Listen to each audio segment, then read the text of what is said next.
નમસ્કાર દર્શક મિત્રો, દિલોક સત્તા શોમાં આપનું સ્વાગત છે। મહારાષ્ટ્રમાં આ વર્ષના એન્ડ સુધીમાં વિધાનસભાની ચૂંટણીઓ યોજાવાની છે, જેથી આગામી ચૂંટણીઓ માટે રાજકીય શતરંજની પાંખ નાખવાની પણ શરૂઆત થઈ ગઈ છે। ભાજપે ગઠબંધન ભાગીદારો નક્કી કરી લીધા છે। જોકે હાલમાં જ લોકસભાની ચૂંટણીમાં ખરાબ પ્રદર્શન બાદ હવે બીજેપી અને મહાયુતિઓની પાર્ટીઓ માટે મોટી મુશ્કેલી ઊભી થઈ ગઈ છે। ત્યારે આવામાં મહારાષ્ટ્રનો એક મોટો સર્વે સામે આવ્યો છે, જેમાં પ્રદેશ મુજબ દરેક પક્ષને કેટલી બેઠકો મળી શકે છે તેનો અંદાજ વ્યક્ત કરવામાં આવ્યો છે। પરંતુ આ સર્વેમાં મોટી ઉથલપાથલ સાથે ભાજપને મળશે મોટો ઝાટકો અને મોટી પાર્ટી તરીકે ઉભરીને આવશે કોંગ્રેસ તેવી સંભાવના વ્યક્ત કરવામાં આવી છે।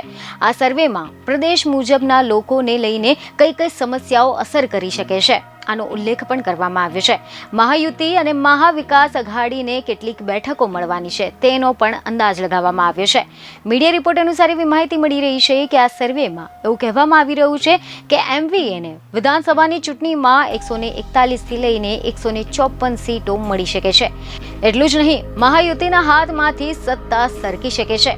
સર્વેમાં 115 થી 128 બેઠકો મળવાનો અંદાજ લગાવવામાં આવ્યો છે।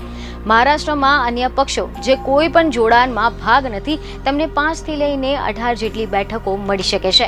ખબરો એવી મળી રહી છે કે લોકપોલે તેના સર્વેમાં જણાવ્યું છે કે ભાજપના નેતૃત્વમાં મહાગઠબંધન એટલે કે એનડીએને વિદર્ભ, મરાઠાવાડા અને પશ્ચિમ મહારાષ્ટ્રમાં ભારે નુકસાન સહન કરવું પડી શકે છે।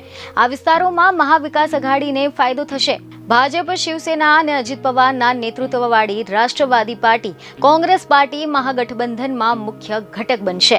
આ ઉપરાંત કેટલાક નાના જૂથો પણ તેમાં આવી શકે છે। આ સર્વેમાં એવો અંદાજ વ્યક્ત કરવામાં આવ્યો છે કે મહાયુતિને મુંબઈ, ઉત્તર મહારાષ્ટ્ર અને કોંકણમાં સારી બેઠકો મળી શકે છે। જો કે સર્વેમાં સૌથી મોટી વાત તો એ સામે આવી છે કે કોંગ્રેસ આમાં સૌથી મોટી પાર્ટી તરીકે ઉભરીને આવશે, પરંતુ તેની પાસે પાયાના સ્તરે પ્રચારનો અભાવ છે અને આના માટે તેને મજબૂત અભિયાનની જરૂર પડશે। આ સાથે જ અહેવાલ એવા મળી રહ્યા છે કે આ સર્વેમાં એવું પણ કહેવામાં આવ્યું છે કે એકનાથ શિંદેની લોકપ્રિયતા વધી ગઈ છે, પરંતુ ફડણવીસની લોકપ્રિયતા ઘટી ગઈ છે। સર્વેમાં કહેવામાં આવ્યું છે કે ગ્રામીણ સંકટ, મોંઘવારી, ભ્રષ્ટાચાર, કાયદો અને વ્યવસ્થાની નિષ્ફળતા, મહારાષ્ટ્રના ગૌરવની ખોટ અને વધતી બેરોજગારી જેવા મુદ્દા ભાજપને પડકારો બની રહ્યા છે। આ મુદ્દાઓએ ભાજપ વિરુદ્ધ એન્ટી ઇન્કમ્સી ઊભી કરી નાખી છે અને ભાજપ સામે સત્તા વિરોધી ભાવના વધી રહી છે।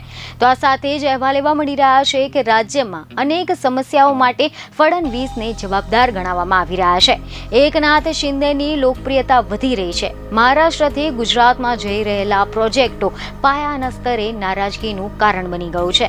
આ સર્વેમાં મહાયુતિ અને મહાવિકાસ આઘાડીને મળેલા મતોની ટકાવારીનો પણ અંદાજ લગાવવામાં આવ્યો છે, જેમાં સર્વે અનુસાર એનડીએ એટલે કે મહાયુતિને 38 થી લઈને 41% વોટ મળી શકે છે, જ્યારે મહાવિકાસ આઘાડી એટલે કે ઇન્ડિયા અલાયન્સને 41 થી લઈને 44% વોટ મળી શકે છે। આવી સ્થિતિમાં બંને ગઠબંધન વચ્ચે મતોમાં 3% જેટલો તફાવત થઈ શકે છે। બીજની ખબરો સાથે ફરી મળીશું। ધન્યવાદ।